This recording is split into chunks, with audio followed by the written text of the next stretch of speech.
Okay, so one of the things about an idea space is there's different aspects to it. There's how an idea exists sort of by itself. There's also the relationship it has to the people who come across it, so how it affects people. There's how it's expressed through technology, how it exists sort of in the outside world. So all of those are things, aspects of an idea space that can affect sort of the overall thing that you've got underneath. And then with people, it's sort of the same way. I mean, people are, you think about what a person is. First of all, you've got the holistic model where it's like, okay, well, there are their emotions, and then their body, and then their psyche, and their experience, and all of these things. And then if you go a little further out, you've got, but they're also a cloud of pheromones that they put around themselves, or they've got an electric field, or the aura that they've got around themselves.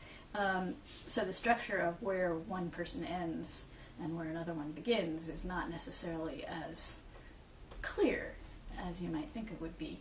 But the other things about what I tend to think of almost as a person space is that same kind of idea that what a person is the effects that they have and have had on other people and other society, and the society itself. So, and then it becomes a much bigger thing, because every effect that you've ever had on somebody and every effect you ever will have on somebody, you're the memory that people have of you after you die.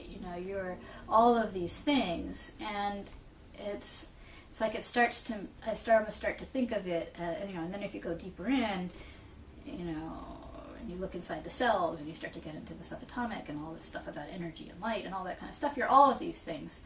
But still there is a part of you which is your own little carved out bit of reality, which is you.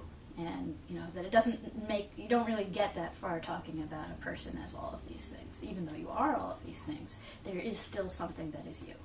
And that's what I think of as a person space, and you can't necessarily get there in a linear way, but still, you interact with that person. And so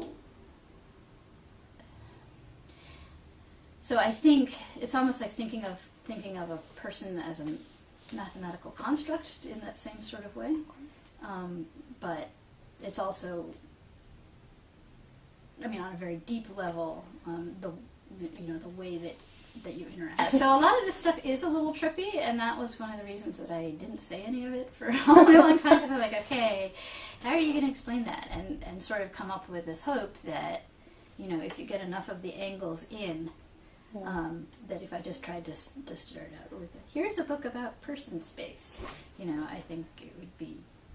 well, at the same time, though, you could write an entire book just on it, because it's, I guess it's kind of that idea of, to steal a line from Shrek, ogres are like onions. Or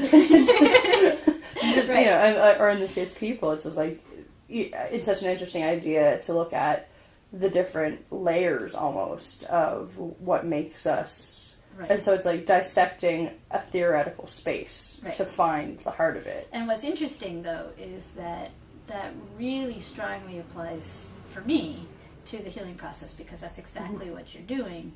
A lot of times they'll talk about people being the layers of an onion, and because there's so much interaction between all of these things when you're working with somebody in a healing space, at the very least, the emotions will just like, oh, hey, here I am, I've decided I want to be part of this right now, or it turns out to be something related to somebody's experience in the past, or their spiritual orientation, or all of it at once. And so, first of all, the holistic perspective of just being able to take a person as whoever they are, and just happens to be this combination of all of these things. And you can't say this is where the body is and this is where the emotions are. And I think it's true in the most literal senses. People tend to think of their emotions as in their brains, and they're not. They're actually in your body. They're in your psyche. They're in all kinds of these sort of weird little things that are in your experience. And your emotions affect how you affect other people, and so they're part of that whole sort of system, right? And so one of the most important things about the kind of work I do is that it's comfortable in this place of seeing a person as all of this stuff, and it tends to find those places. Let me just think. I might not want to go there quite yet.